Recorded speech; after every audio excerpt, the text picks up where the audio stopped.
นี่ต้มมีหอดคำมาทุกคนกินเลยแสบเลยกินเอ้าแล้วก็ไปดิครับขี่ครับมันจะเหมือนเดิม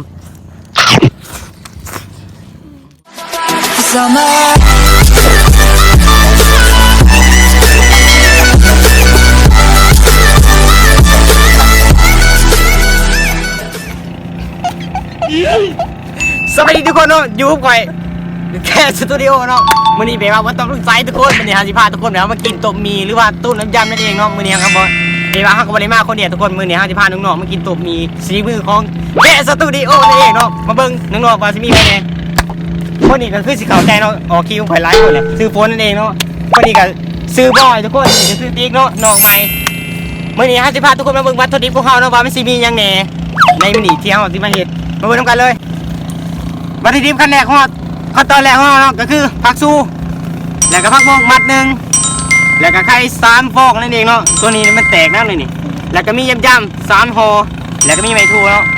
โอเคเนาะตัวนี้ก็มีแบบว่าเป็นหม้อเนาะอุปกรณ์เขาเป็นหม้อเป็นน้ำนี่เราเอามาให้ทั้งเครือทุกคนแต่ว่าเขาก็ไม่ได้เอาน้ำพองเนาะน้ำพองไปว่ามันขุ่นหรือว่ามันบ่สะอาดเนี่ยนะทุกคนเขาก็เลยจำเป็นต้องได้เอาน้ำอยู่เพื่อนตอนนี้ผมเป็นการเสียเวลาทุกคนเขากระสิทำการดังไฟนั่นเองเนาะดังไฟก่อนทุกคน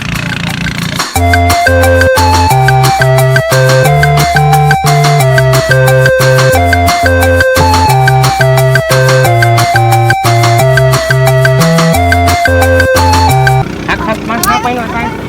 ตอนนี้เขากระสิฮักไปหน่อยหรือว่าไม่ง่ายนี่ปังมาตอนนี้พ่อกับเป็นมียับนั่นเองแปลว่ามีสมเนี่ยถ้าได้ยินเสียงหอกเสียงของขอตัวขออภัยนะทุกคนไปบ้างเขาก็มาถ่ายอยู่แคมป์คอนั่นเองทุกคน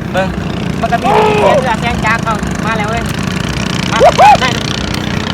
มันก็จะได้ยินเสียงเสียงจากตอนนี้เขาก็ได้ดังไฟลุกไปที่เรียบร้อยเนาะเอาปืนมาเล็งมือนิดนึงเพราะว่าแซมก็สิมือทุกคนไปว่ามันก็สิมือแล้วมันสิคำเอาตัวใหญ่ใส่เลยเราต้องเล็งมือพยายามเล็งมือนิดนึงพอมาเสียนี่นะคนไหนแค่คนข่าวคนเร็วถือนี่เคียงติ๊กมาถือนี่ดีกว่าตอนนี้เขาก็จะเอาเคียงมาใส่เนาะอุปกรณ์ของเขาก็เป็นเคียงนี่เคียงมาเกิดมาดูดีอันนี้เกิดยังอังโกเกิดยังวันนี้วะเอาหลังไปครับของหลังไปเนาะ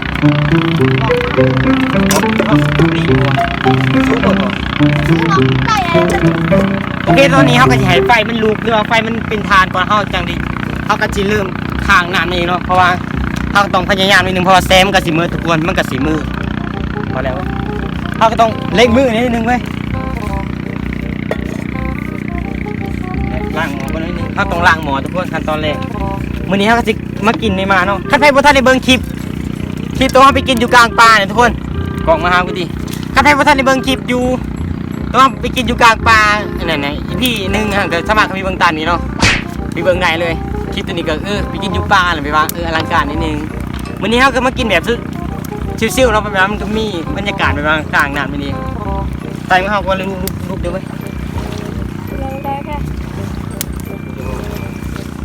กินแล้วแรงเลยเนาะเขาเนาะพอกันเนาะอาจจะตามนิดนึงเนาะไปได้ดีเข้าไปดูลืมเอาฟ้าหมอมาไว้ทุกคนตอนนี้เขาก็หยิบทางน้ำตุ้ยทางหมอเนาะมันคือเงี้ยงถือว่าเงี้ยงเว้ยมันเงี้ยง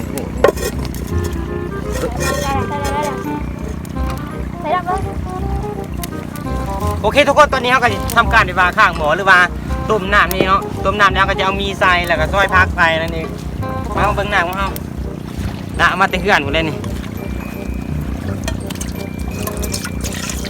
แค่แล้วมันหอยแค่ฮะแกงไฟมันไม่ได้มันก็พอดีว่าหน้าตัวนี้วะพอดีแล้วพ่อพอดีแล้วสมนี่มันใช่โอเคเนาะตัวนี้ไปวางเพิ่งกระทืออันนี้นะ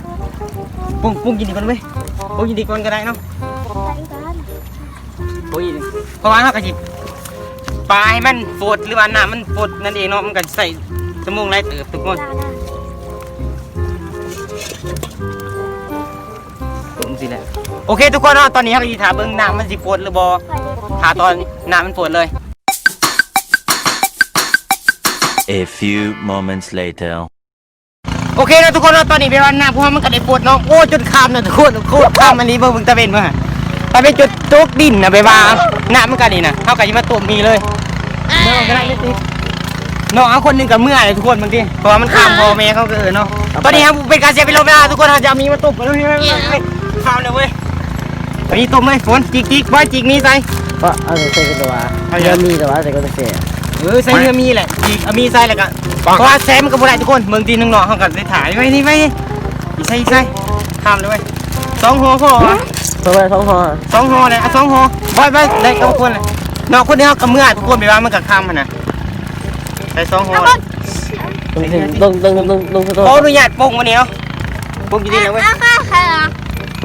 ใส่เนี่ยมันจุดคำทุกคนเอ้ยซ้ำที่ได้กินเนาะแท็กซี่แหละน้องคนนึงกับเมื่อเนาะทุกคนน้องเฮาคนนึงกับเมื่อเลยเพราะว่าพอแล้วก็เนี่ย ปีนเกาะมาก็ได้เว้ยน้องคนนี้เขาก็เลยเมื่อทุกคนตอนนี้มันก็คำทุกคนเอ้ยจีบจนมือจนคำนะซ้ำที่ได้กินมีเนาะน้ำก็ยาโฟดอะไรนะเพราะว่าดังฟื้นทุกคน ได้เนาะ โอเค ไปหลบขาก็เลยอยู่ ตัวนี้เท่ากับอันนี้เนาะมันก็ปีนได้ตัวนี้เท่ากับสิใส่2 หัวพอป่ะ แค่กับสีลงเราเดี๋ยวใครสักห กิ น่ น อย ได้โถ ได้ โอเคตัวตอนนี้เขาก็จีเปล่าเล็งมือนิดนึงเพราะว่ามันกับมือนะปับซอยพักใช่เลยวะ ใช่เลย เดี๋ยวใส่พักก่อนตัวโอ้ย เอาหน่อยแค่ โอเคทุกคนพักเขาก็จีซอยเขาเลยเนาะ ขับเร็ว ถือเลยคุณ กูเคยเห็นคลิปคำมาดีเคย ตายแล้ว เคยจะเขือเคยเห็นแค่เห็นคลิปคำมัน คลิปตัวนี้แหละครับส่วนนะโอเคทุกคนตอนนี้เขาก็ซอยพักเขาเลยเนาะ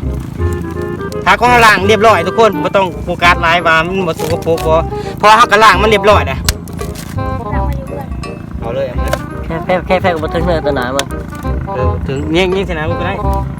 พักสู้เขาเนาะซอยตอนนี้น้อยก็ได้เนาะ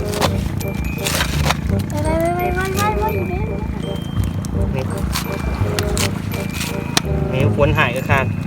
โอ้คลิปนี้แมวฝนเบิ่งกะลืมลูกจะมาเบิ่งเนาะลืมลูกจะไม่คลิปพักสู้เนาะทีมด้วยนู้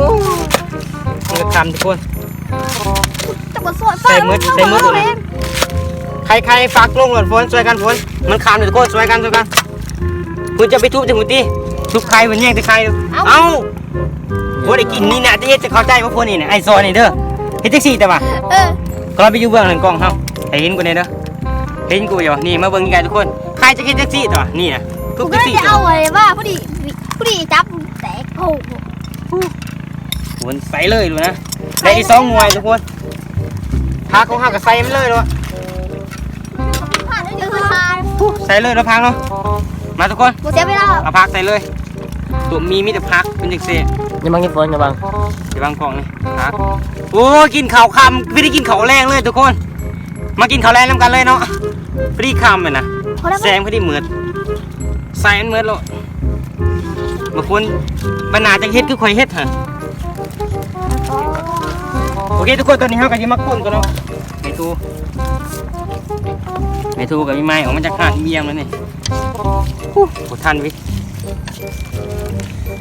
ลืมมาฟ้าหมอมาทุกคนไม่ได้กินข้าวแรงน้ำกันเลยทุกคนเอ้ย ตะกอกตั้งหน่อย ตั้งก็ได้ ตักเลย ตั้งให้มันเห็นหนาก็ได้ตอนนี้เขาก็ยิมาเบิ้งน้ำกันเนาะว่ามันสิสุกแบบมันสิแสบอะไรเอาเคียงออกก็มันแหลวเนาะเขาก็จะถ่ายพักเบื่อกันทุกคนฝากก่อนกินข้าวหมูเลยบ่เฮ้ย ข้าวหมดเลยลูก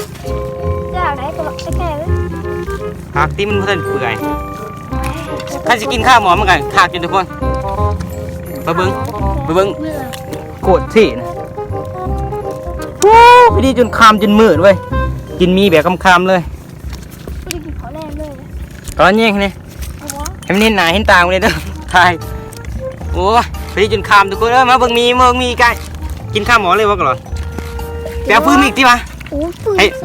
เปียกตัวเปียก ให้พักโอ้ทุยให้พักมันเปื่อยกูดิวะโอ้ไปดีจนคำเว้ยคลิปนี้ พอดีกินข้าวแรกเลยทุกคน เวทมันกินมากแต่ว่า น้องไส้คนหนึ่งวุ้กซีมีเว้ย ค่ะแต่ถ้าว่ามัน มาซีมีก่อนคำหนึ่งมีก็สิสุกเลยเว้ยแซ่บเว้ยกินข้าวหมอเลยว่าน้อง ขอกินบราค่าหมอ ไปจะไหน กินไม่ได้หมด โอ้มาทุกคนกินเลยแซ่บเลย ไอ้แค่ทำกินข้าว ไปบ้านช่วยจุเนาะเบิ่งน้องเขากินนะเว้ยเบิ่งบุคคลบุคคลกิน เอ้าแล้วก็กระพอ โอ้กินพอดีจนคำจนมือเนาะมึงทายกินเลยพวกเขากินเลยขออนุญาตกินเลยนะทุกคนเนาะตอนนี้แบบว่ามันคำในแซมกับสิมืด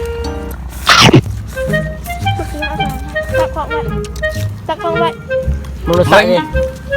แง่งดีกว่าให้กูบอกแง่งก่อน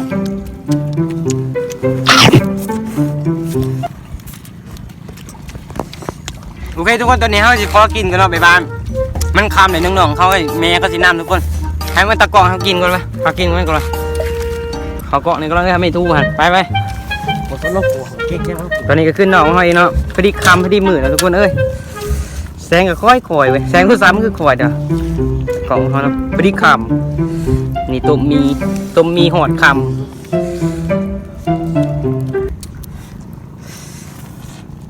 กินปังจะได้ปะได้อยู่ปะพี่หนาใส่กล่องดีมาเฮ้ย let's go น้องบอยเนาะ ทีคำมันยังเหมือนเดิม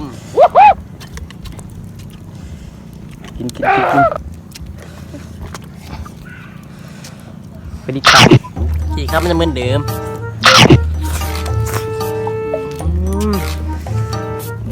ร้อนซื้อไปแล้วก่อนมันแยกชนะกันเลยเด้อ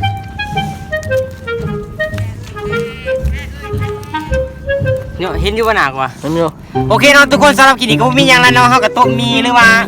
กินจนค่ำจนมืดจนดึกจนดื่นนะสำหรับกินนี้ก็ขอจบเพียงแต่เนาะใครสิถ่ายยาวเลยมันก็สิบ่เห็นหุ่งเพราะว่าแสงโทรศัพท์เฮามันก็บ่แห้งทุกคนสำหรับกินนี้ขั้นมากก็อย่าลืมกดไลค์กด Subscribe กดแชร์กดกระดิ่งกดติดตามเพื่อเป็นกำลังใจคลิปต่อไปเนาะใครอยากกินคลิปไหนก็อย่าลืมคอมเมนต์ติดสำหรับกินนี้ก็ขอกินหรือว่าขอจบคลิปไว้เท่านี้ก่อนบ๊ายบายทุกคน let's go ขอกินก่อนบ๊ายบายกล่องเลยเว้ยบ๊ายบาย กูก็บ่เห็นกู บ๊ายบายบอย มันกูดิ